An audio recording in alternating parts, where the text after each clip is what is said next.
Ừ. Về đi.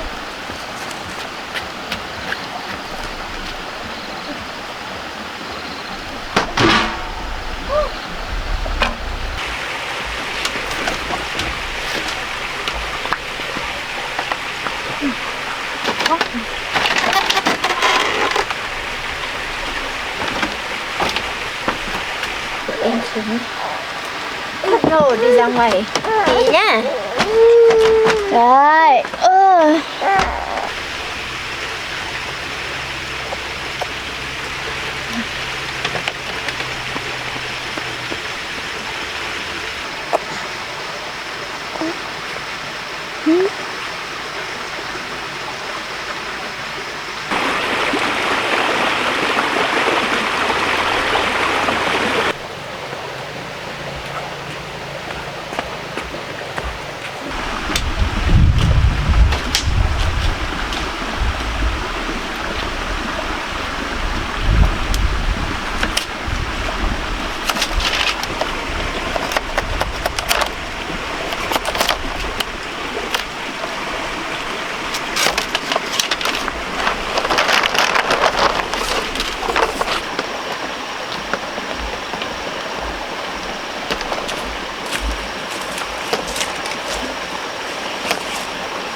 Đi ra nào cậu.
Nhà xem đây đã vừa thế nào chưa?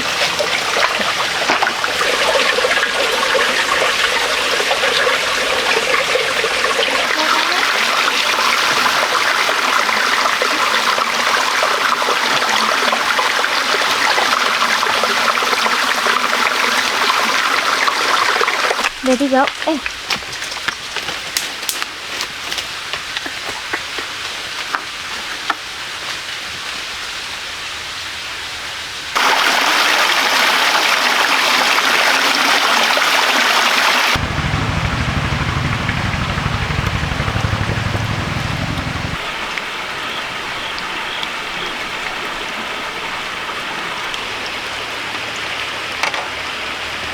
Nước về rồi kìa.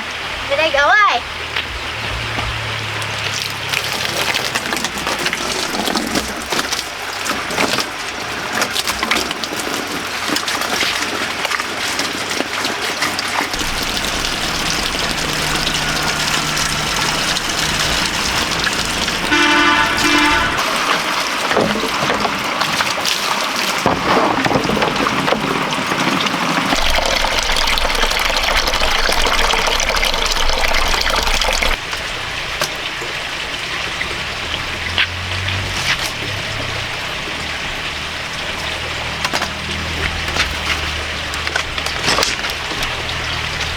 hái đu đủ đi.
Là cá gì nhỉ?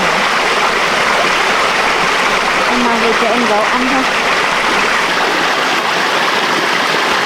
Rồi, được con cá đây này. Đấy.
Mình đi sang bên kia hái đu đủ về nấu ăn đi gấu.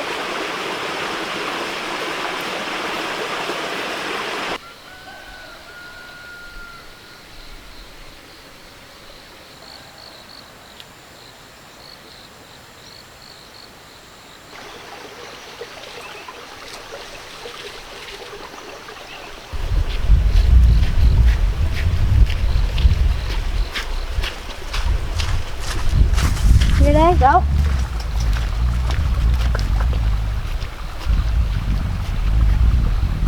Quả đây này.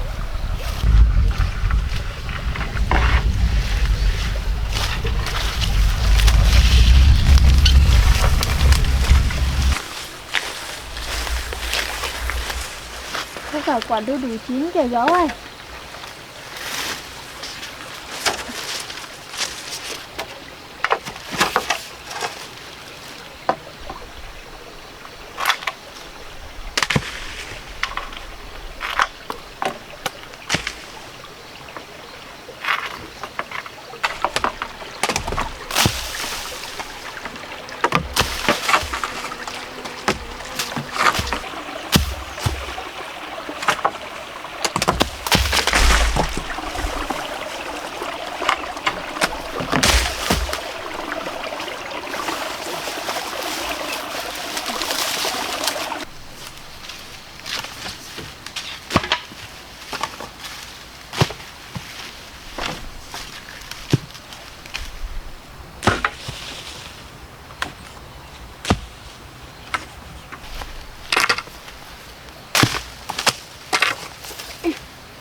Cái này đủ rồi con ạ.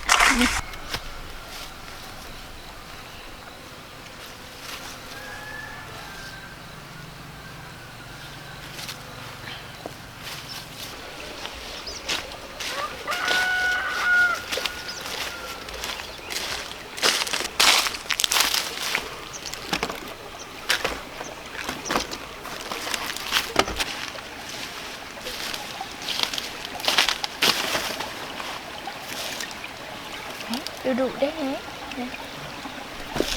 À, quả đu đủ nè, em thấy không đấy. Để mẹ nhặt quả một tí nhé.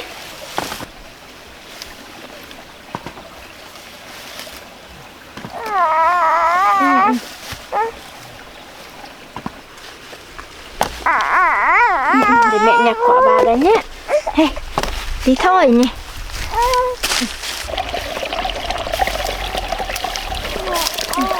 Đây, mẹ rửa tay xong mẹ cho em bé tí đấy nhé. Xong mẹ con mình đi về nhé. Đây mẹ sợi em.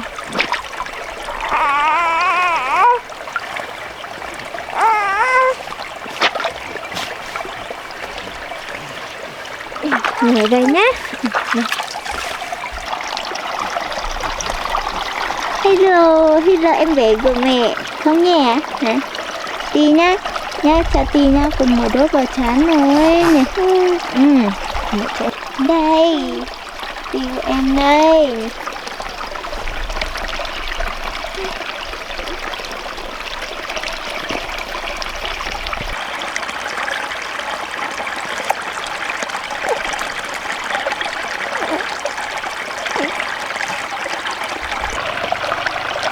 Đi xong mẹ con mình đi về nhà nấu ăn nhé.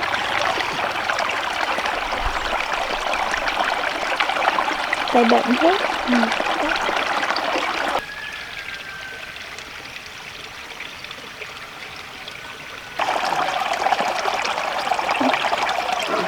Đi nè.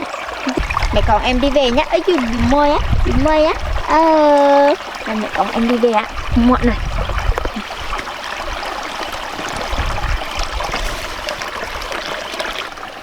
Ngoan, đi về á.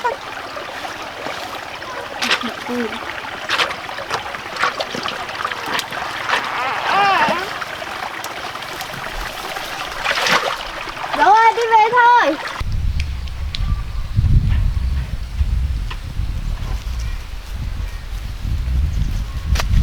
Ê, đi, về thôi.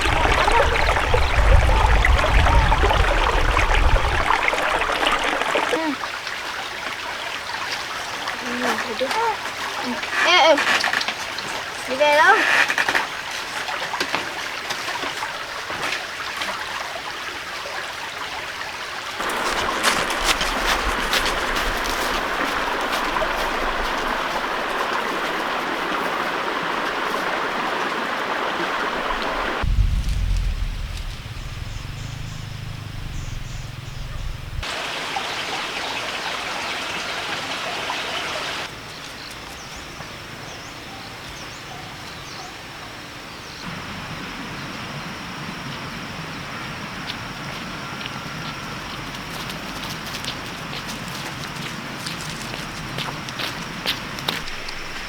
Về đi cậu.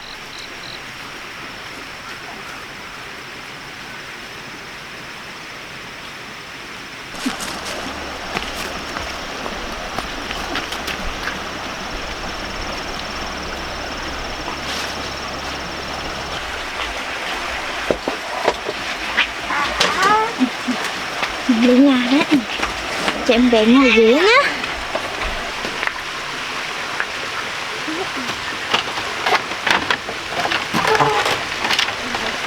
Để cho em bé thử nằm ghế nhá. Này có bác cho ghế em nhá. Đẹp đấy này. Để cho em bé nằm thử nhé. Ôi dồi, muốn ra rồi. Đó nè, đẹp thế. Ui, đây rách rồi. Cho em nằm thử cho mẹ khâu cho em nhé. Em thử xem nào. Em không? Bé của mẹ thích thế á? Em bé cười kìa. Em bé thích lắm nè nhỉ. Thì mẹ bé em nằm ở kia nhé. Nằm ở kia để mẹ khâu chỗ này cho em nên lại rách đây này nhé.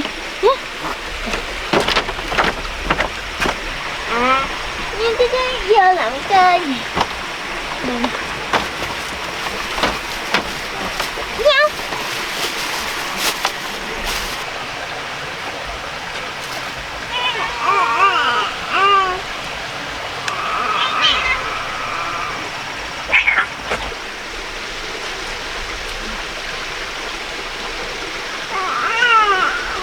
Ngoan nhá, đợi mẹ khâu cho em bé nhé.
Đây mẹ một tí nha.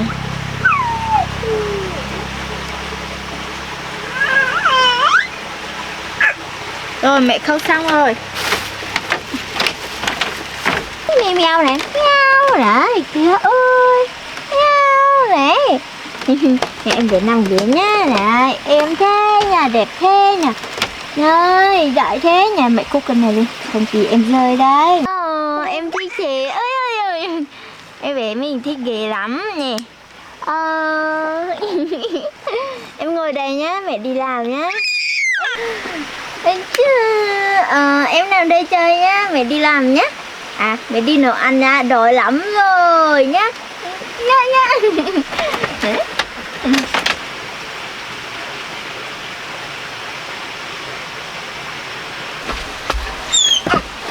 Em nằm đấy nhá.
Đúng rồi.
ngon lắm.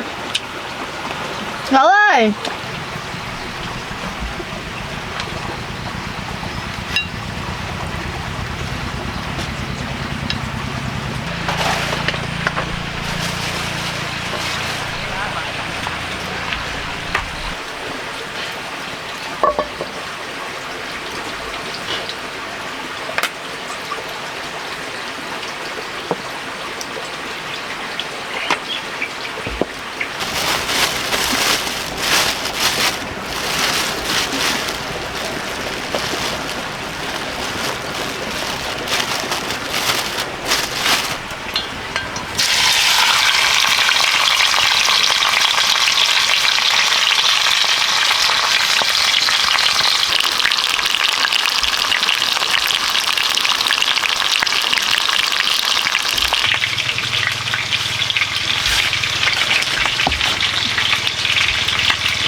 Xem rau chín chưa.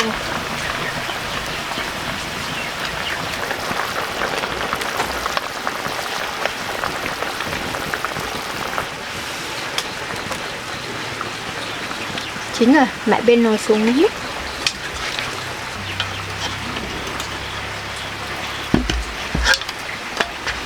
Bé nằm đây đợi mẹ nhé. Này, nằm đây đợi mẹ nhé. Mẹ kẹp cái này lại.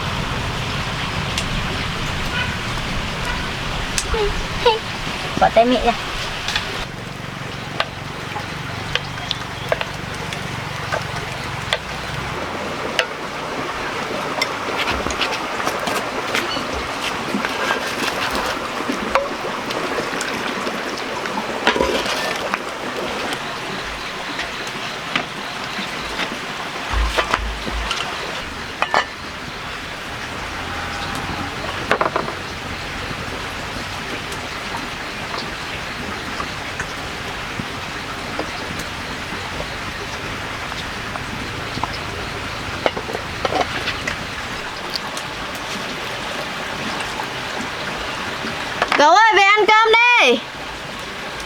Thế ăn đi.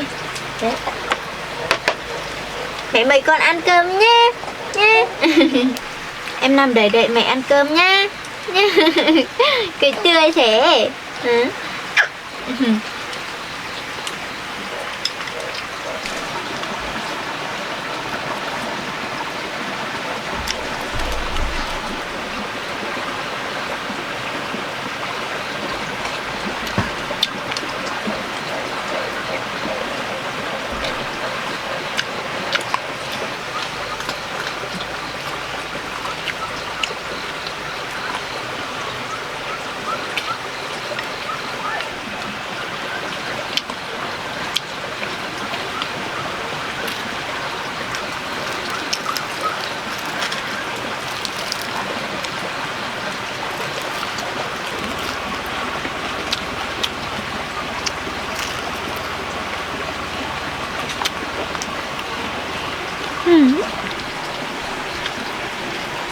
Đấy của mẹ ngoan thế nhờ. Ngồi để xem mẹ ăn cơm á.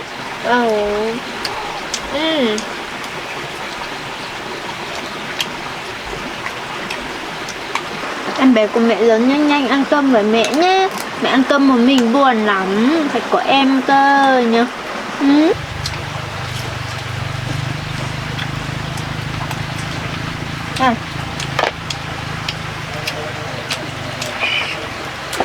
Nhìn mẹ ăn cơm á. Biếu môi á.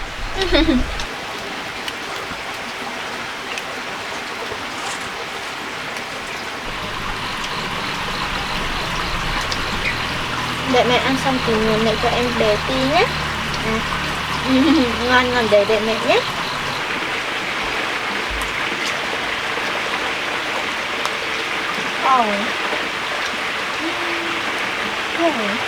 Okay.